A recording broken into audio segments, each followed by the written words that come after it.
This is the ZHIYUN 60 watt cob light. No, not corn on the cob, but cob, like chip on board cob. You know, that kind of cob. Not corn on the cob. This light's really cool. It's about the same size of a Rubik's Cube. Pretty close, right? Not a light, a light.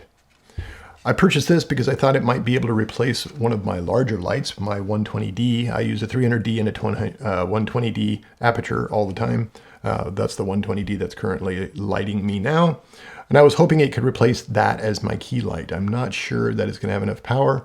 A lot of guys on YouTube have been checking this thing out. None of them are sponsored videos, but they are getting the unit for free. I actually purchased this one based on their recommendations just to try it out and see what I thought. I don't know if I'll keep it or not. We'll find out. I did try this a little earlier. It does have a fan built into it. Couldn't hear anything coming out of the fan. I mean, it was very subtle and there was no possible way that the microphones would ever detect it. Some of my other fans and my other lights are definitely detectable. But no, this is a great little light. It has 2 dials on the back. The dials are for very specifically for the brightness control for the light, and an LCD readout will tell you that.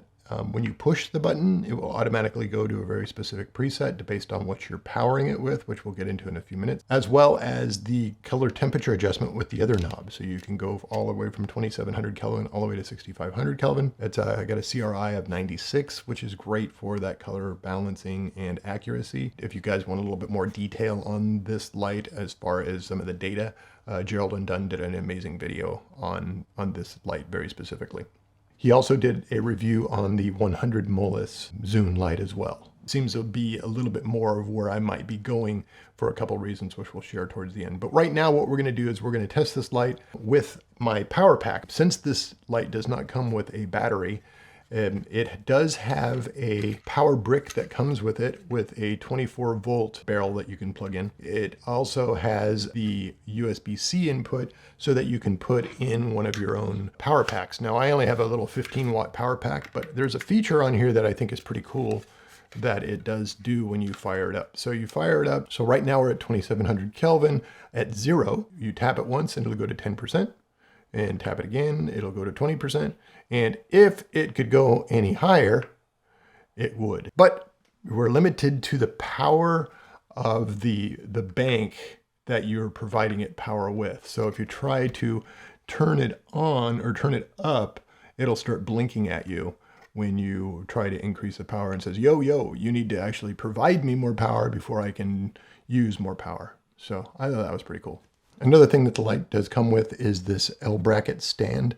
I'm not a big fan of the L bracket stand because one, it takes a 1/4-20, and then you're going to have to screw the light onto your stand. You do have the option to purchase the additional Bowens adapter that will clip onto their ZY proprietary connector, which I believe I have right here. It is the Bowens mount. So it simply connects on to the light, maybe simply something like that. There we go. Then you have the complete Bowens mount, and this is exactly how I'm going to connect my softbox to this light. See if it's powerful enough to light this setup.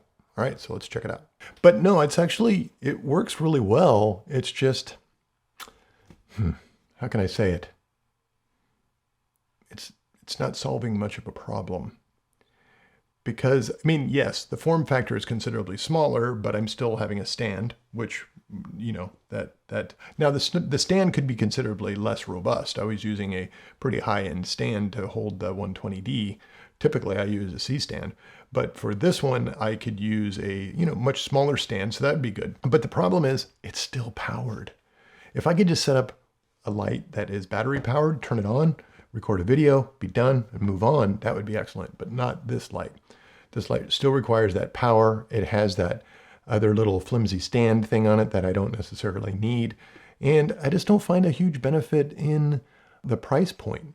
Now, one thing that I'm very interested to try, which I haven't tried yet, was the app. One thing I do like with my 120D is if my exposure is off a little bit, I could, just use the remote control and adjust it accordingly. So supposedly there's an app for this, so I'm going to try to download the the app and try it out and see if it actually works. And we'll go from there and see, maybe we could adjust the brightness accordingly. Now I am at 100%, but I could maybe move it a little closer to make it work for me. So I'm going to try that out next. I believe it is this guy. All right, yep, the ZV Vega app. And it's asking me to create a set. So I'm going to go ahead and do that. So now we need to add the device, and let's see what we get.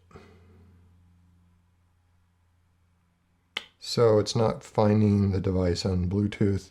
This was broken during pre-production. And so I'm wondering if it still doesn't, it needs an update or something like that, because I don't find it working at all, which is kind of a bummer. So the exposure went back up accordingly because I put the Aputure 120D back on. This light isn't gonna work for me. I think it needs to go back to Amazon. Sorry, ZHIYUN. It's a cool little light, just not gonna work for me, especially since you have to pay another 40 bucks for this guy just to get it onto my diffuser, as well as a failing app. That's kind of a bummer. Yeah, and it doesn't quite put out enough power, and I have to use a battery. Just not ready for it.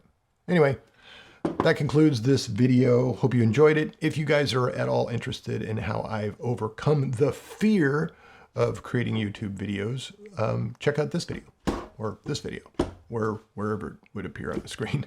Anyway, we'll see you in the next one. Thank you guys. Later.